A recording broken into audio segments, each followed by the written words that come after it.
Hey, what's going on, guys? Greg here today bringing you guys a Call of Duty Modern Warfare gameplay commentary. What you guys will be watching in the background is a 96-3 gameplay on Port of Verdansk using the ODEN. I gave you guys the class setup there at the beginning that I was using in this video. This is actually a little bit of an older gameplay. It's from about a month ago whenever I got that 161 kills with the same class setup. So I figured I'd bring you guys this gameplay.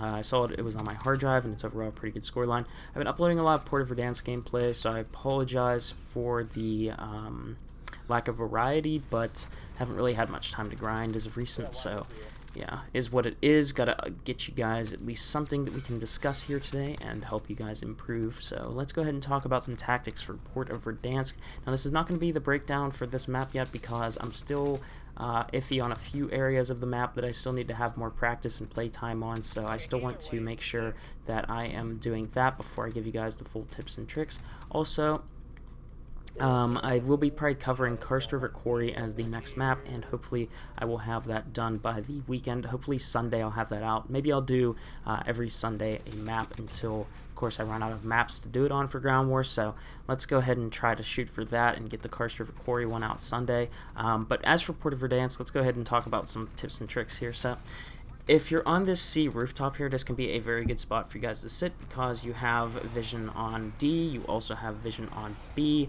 some of the spawns there, as well as you can look, if you're on the top roof, which is the one right to my left, you can actually see into E, which means long-range weapons like sniper rifles, the ODEN, the AK-47, any high-damage weapon, you can really patrol a lot of different areas of the map while you're up here. And this is why I really like this area. It's a really powerful power position. However, you have to be careful with vehicles in the game because they can bring a tank or a APC up to this bridge and just completely decimate you off this roof, so you have to be careful. Boots on the ground war is definitely the way to go whenever that playlist is in here. This is a much better power position. However, with the new Rytec AMR sniper, I know I was kind of pooping all over it in my last video, saying that it's not really that good of a gun, and while I will say it's not that good of a gun for killing players, it can be very damaging against vehicles. So let's say you use the HE rounds, which is the high explosive rounds.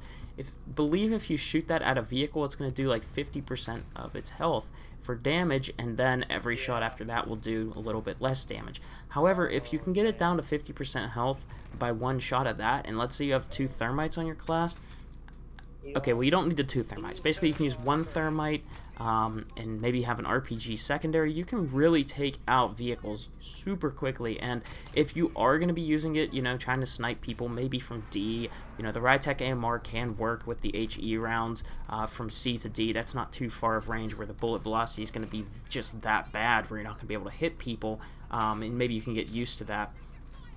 And that gun could work for keeping tanks and stuff off the bridge, and you could also use that to get infantry kills from D. So overall, that could be a good strategy that you guys might want to try out.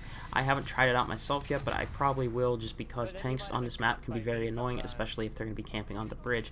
Now, right here, I'm pushing out just a little bit, rotating around the map, just basically trying to either die so I can get more streaks or see how long of a gun streak I can get, maybe get a nuke. So right now I am basically just, like I said, looking around for kills, and I think I end up going like a 17 gun streak before I get killed. So let's talk about the ODEN real quick. The ODEN is a slow firing assault rifle.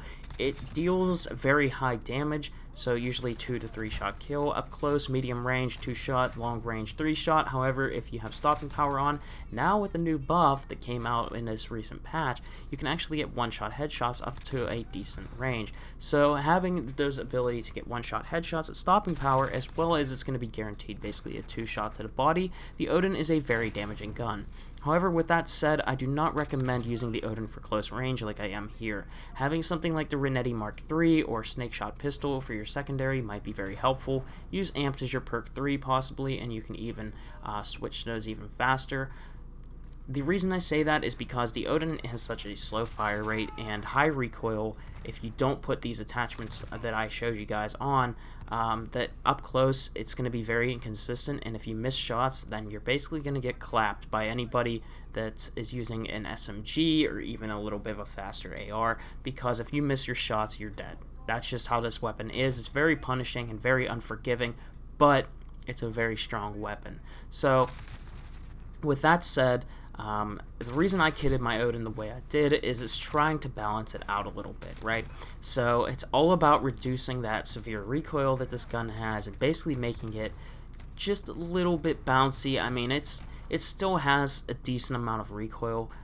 It might not look like it, and that's just because I am pretty decent at controlling the Odin, but with this setup, you'll notice that it has way less recoil than normal. However, it is going to be a lot slower, and that's the reason I chose the tac laser on it. You will have to conceal yourself a little bit if you're going to be using the tac laser. Make sure you're not staring down the sights and corridors or stuff like that. Make sure that you're playing it smart wherever you're using this gun, because you don't want people to know where you're at, because if they go ahead and do a tac jump around the corner, then you're probably going to get completely roasted by them. Also, as you can see right there, a little bit of weird hit detection sometimes from the weird bounce that this gun has.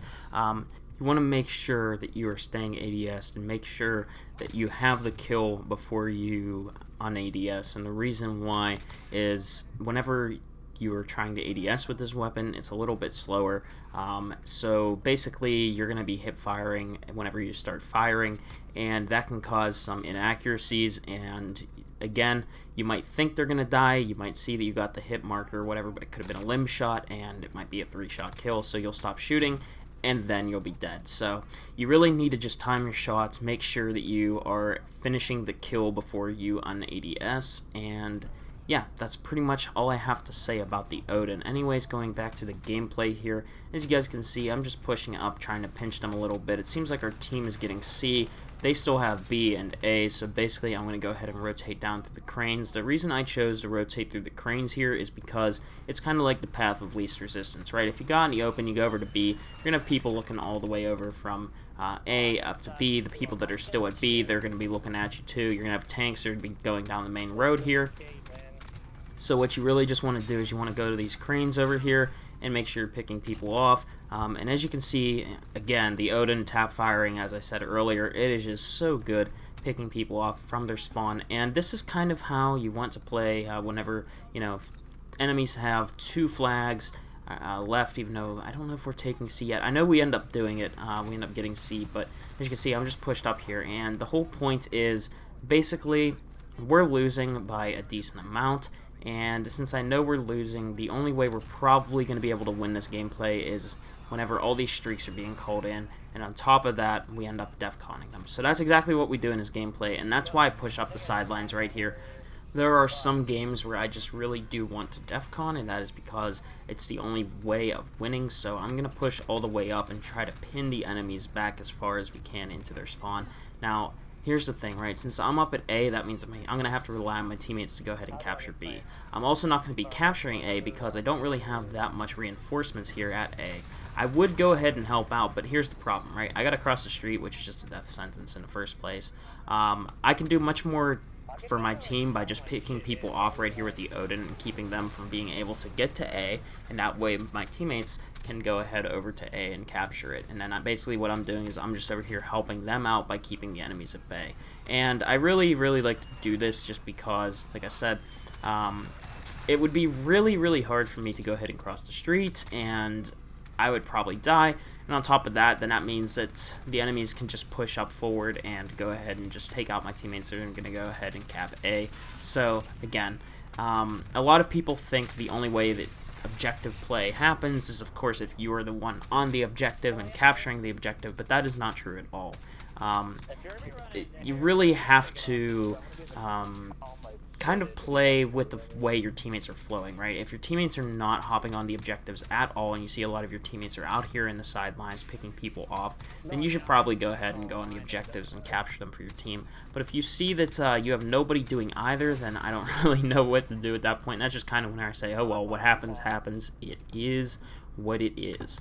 But I knew that this game my teammates were capturing flags, so I knew that if I sit here on the sidelines, we'd be able to get a lot more kills as well as win the game. So that's exactly what I do here, and I finish up getting another little bit of a streak going on before I think I die before I get all of my streaks or whatever. Maybe I do get all the streaks, I don't remember, but yeah, I end up getting, like I said, 96 kills and 3 deaths, and overall it was a pretty nice gameplay. Kill chain is really helpful whenever you are running a gun like this, because it's a weapon where you're going to be laying back a little bit further, picking people off, and I would definitely recommend using kill chain on this class for that reason. So yeah, overall this is just some little quick tips with the ODEN, some of the other weapons in the game, you know, that are not the old meta. I don't know what, I think current meta is going to switch to some of these guns, but yeah, anyways, hopefully you guys enjoyed. I'll see you all in the next one. Basically, it's just going to be my kill streaks going to work as I go ahead back and try to keep the enemies pinned, because our team was going to go ahead and capitalize on E and get it. So yeah, hopefully you guys enjoyed. I apologize if the commentary was a little bit off today. I'm just really tired, and my brain is just not functioning the way I want it to.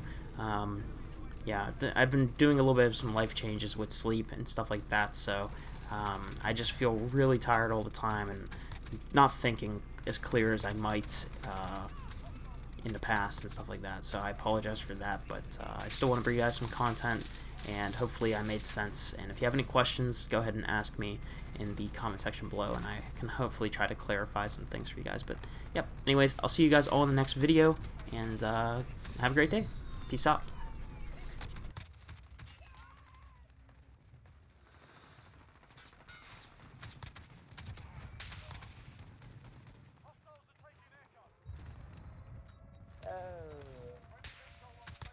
You did 5 kills in like 5 seconds.